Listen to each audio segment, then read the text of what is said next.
Os anos 90 foram uma época estranha, não só para o Japão, mas para o mundo todo. Uma década composta por avanços e uma esperança no futuro para alguns e uma certa depressão para outros. O Japão, em especial, viveu durante os anos 80 e o início dos anos 90 um fortíssimo crescimento econômico, impulsionado principalmente por altos níveis de investimento, uma forte valorização de todo o mercado imobiliário e principalmente em virtude da tecnologia. Porém, junto com isso, no início dos anos 90, a gente viu a maior decaída de um país até então dito como uma estrela próspera no céu de todo o sistema econômico. Em 91, presenciamos o estouro da bolha econômica do Japão, o que causou um colapso nos preços dos imóveis, das ações e no valor das empresas.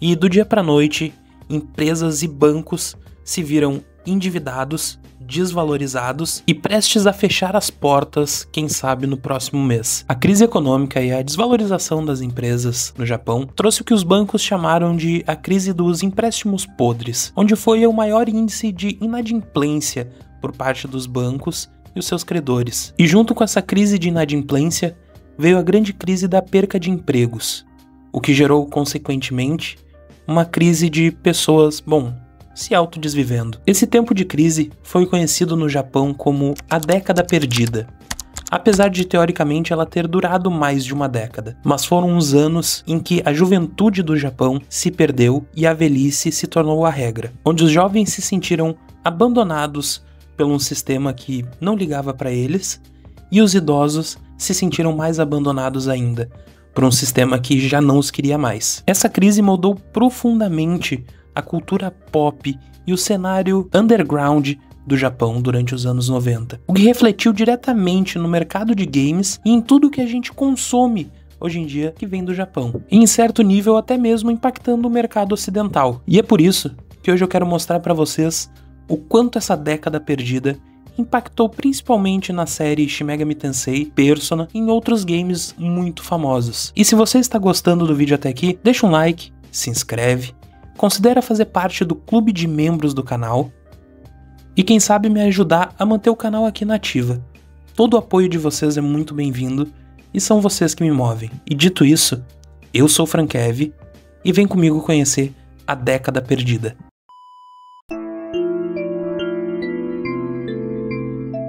É importante que a gente possa entender que o maior impacto da década perdida foi no psicológico da população japonesa. Antes da crise, a sociedade japonesa era baseada num pacto implícito, que consistia de dedicação total ao trabalho em troca de uma estabilidade vitalícia, segurança e progresso. Com o colapso da bolha financeira, esse pacto implícito desmoronou, o que fez com que muitos trabalhadores perdessem o emprego ou até mesmo fossem rebaixados de cargo, e muitas empresas começaram a cortar os benefícios e empregar trabalhadores freelancers, os temporários. Isso gerou um sentimento de traição e de perda de propósito de vida. Como disse Jeff Kingston, houve uma quebra simbólica. O Japão que prometia estabilidade e recompensa pelo esforço desapareceu. Essa quebra de confiança entre a população e o país causou uma insegurança econômica e uma pressão social, que contribuíram principalmente para o aumento acentuado das taxas de autoextermínio, especialmente dentro da população de homens. O número de autoextermínio saltou para mais de 30% em 1998, isso após o colapso de grandes empresas e o corte de, muitos empregos vitalícios. No geral, o maior impacto era que muitos homens de meia idade não conseguiram lidar com a vergonha de perder o emprego e não sabiam como fazer para se realocar depois de uma vida trabalhando no mesmo lugar e tendo uma confiança absoluta naquele sistema. Agora eles não viam nenhuma forma de lidar com esse abandono. O avanço dessa sensação de desesperança e abandono dentro do Japão criou um terreno extremamente fértil para o surgimento de diversos grupos radicais, o que já não era incomum dentro do país. Uma tendência a seitas e grupos religiosos um tanto quanto fortes. A falta de perspectiva de futuro e a sensação constante de abandono por parte da população japonesa levou com que muitos jovens entrassem para cultos apocalípticos, sendo um dos mais conhecidos o culto do Aum Shirinkyo, ao qual a gente já tem um vídeo aqui no canal que aborda o tema. Infelizmente, esse culto ganhou extrema força nos anos 90, culminando assim no atentado ao metrô de Tóquio em 1995. Em 20 de março de 1995, membros da seita conhecida como Aum Shinrikyo liberaram o gás conhecido como gás sarin, um agente neurotóxico extremamente potente, em 5 linhas do metrô de Tóquio, o que acabou deixando mais de 13 mortos e um pouco mais de 6.000 feridos.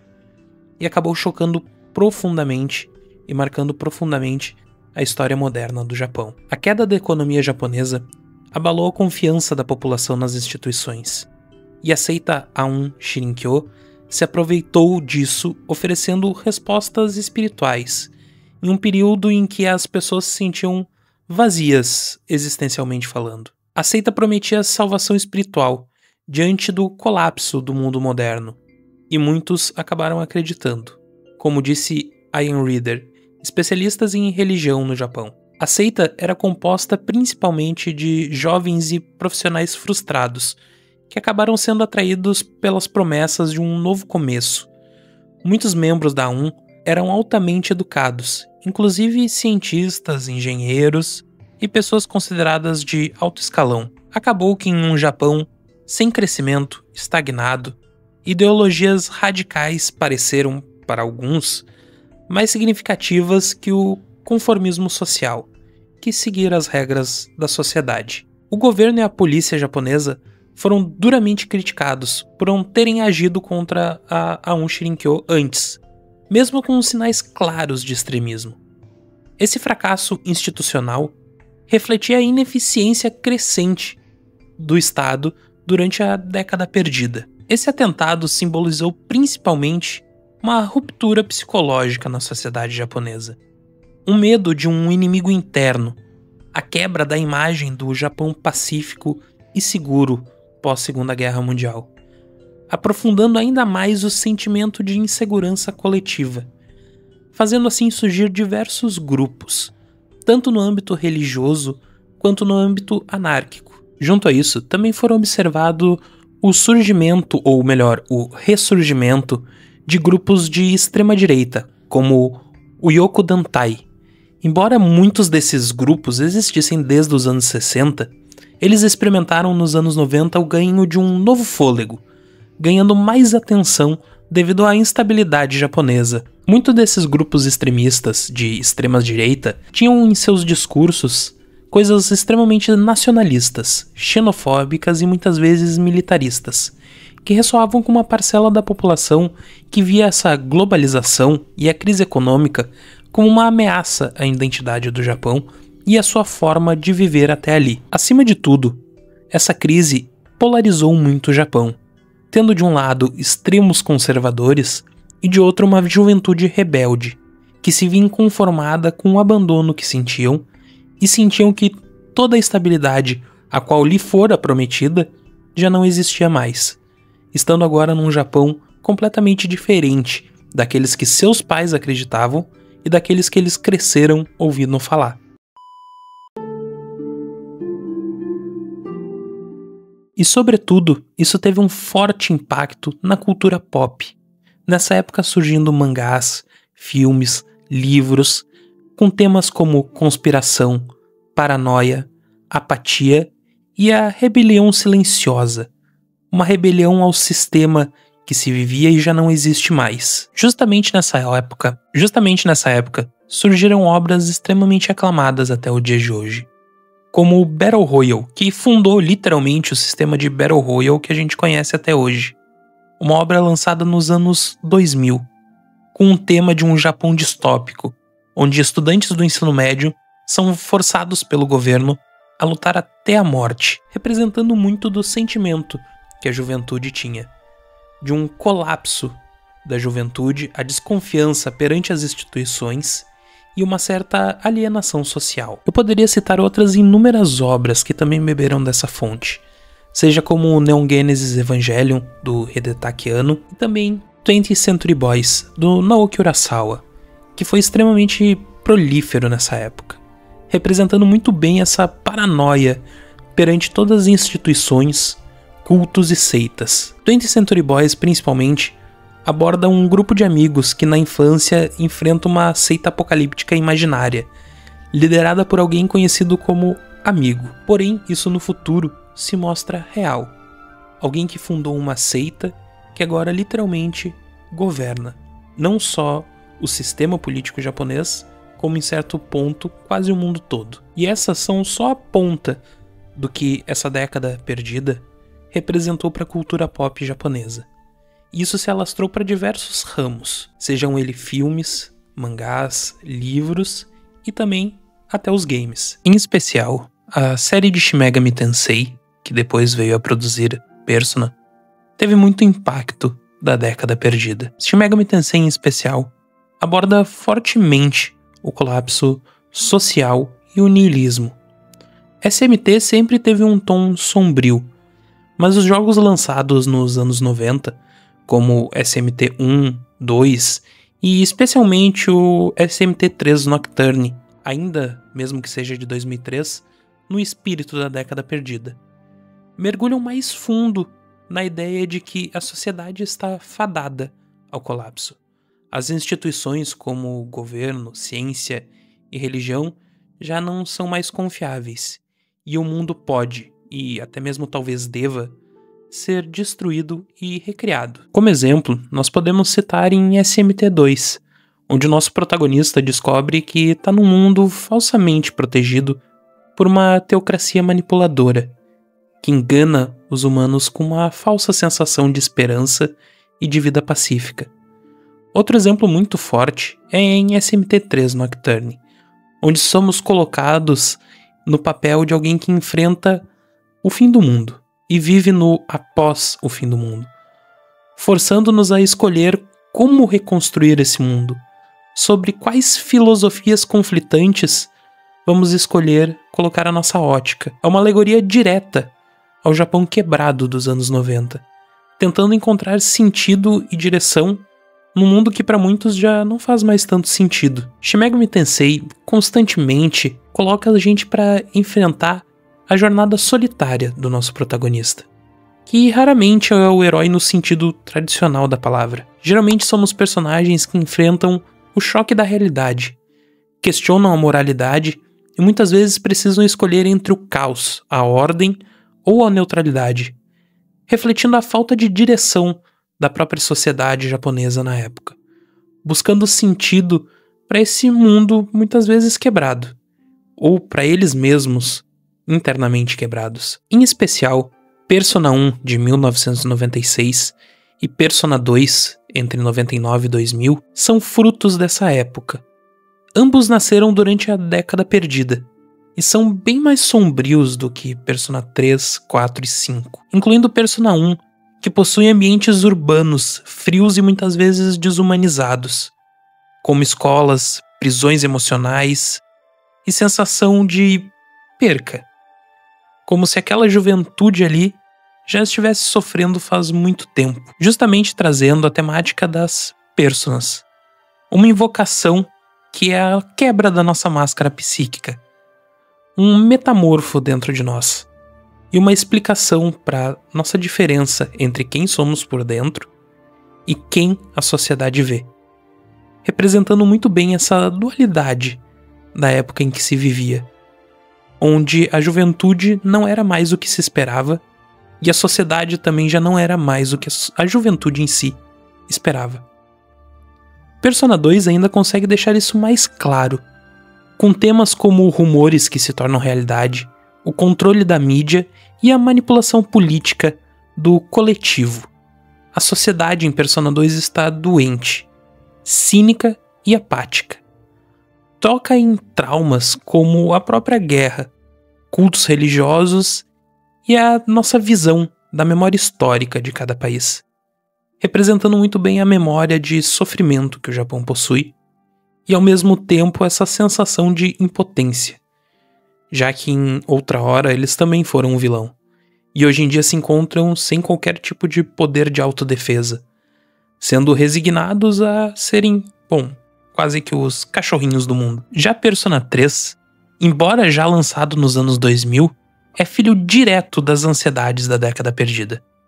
Seus temas principais incluem a morte como certeza, representada pela Dark Hour, uma juventude perdida em uma rotina de futilidade, crítica ao conformismo, representado pelos personagens que questionam o sentido da escola, do trabalho e até mesmo da vida social.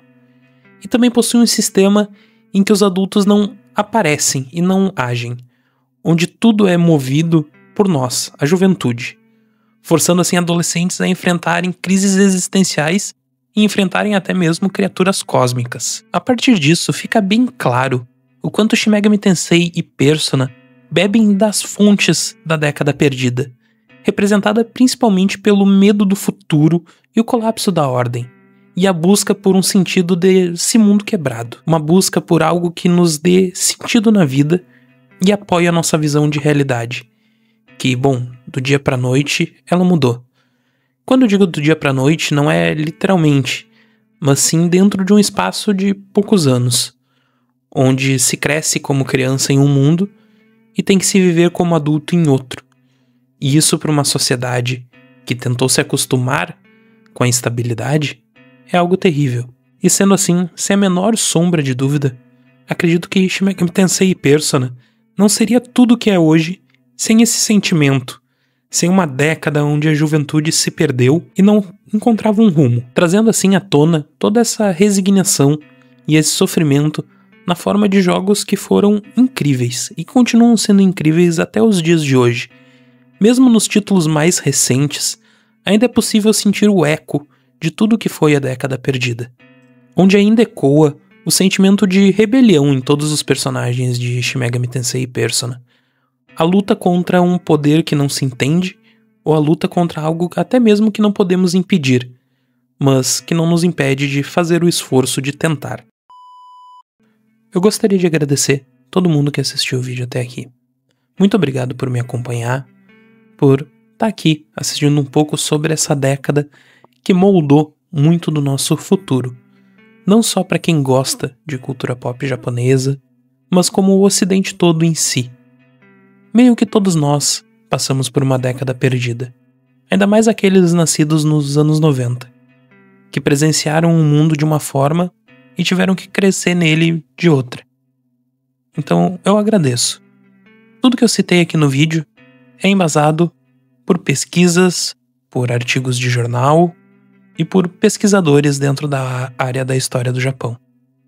Então eu espero que tenha agregado um pouco a todo mundo, que tenha ajudado a entender como uma franquia como Persona, que fez parte não só da minha adolescência, como da minha vida adulta, e é, pra mim, uma das mais queridas, foi tão moldada por um momento histórico tão impactante, pela queda de uma bolha comercial, uma perca avassaladora de empregos e também uma perca de, muitas vidas, já que esse fator comercial impactou não só na estrutura psicológica, mas também na união como família, como pessoas, e gerou toda uma nova forma de se viver, sendo muitas delas como os NEETs dentro do Japão, como pessoas que já não querem mais conviver em sociedade, o que é muito presente na sociedade japonesa até os dias de hoje, e o que também de certa forma é compreensível, visto a dificuldade de se adaptar a uma nova realidade. Eu acredito que mesmo fora do Japão, toda sociedade tem a sua década perdida, ou até mesmo a sua juventude perdida.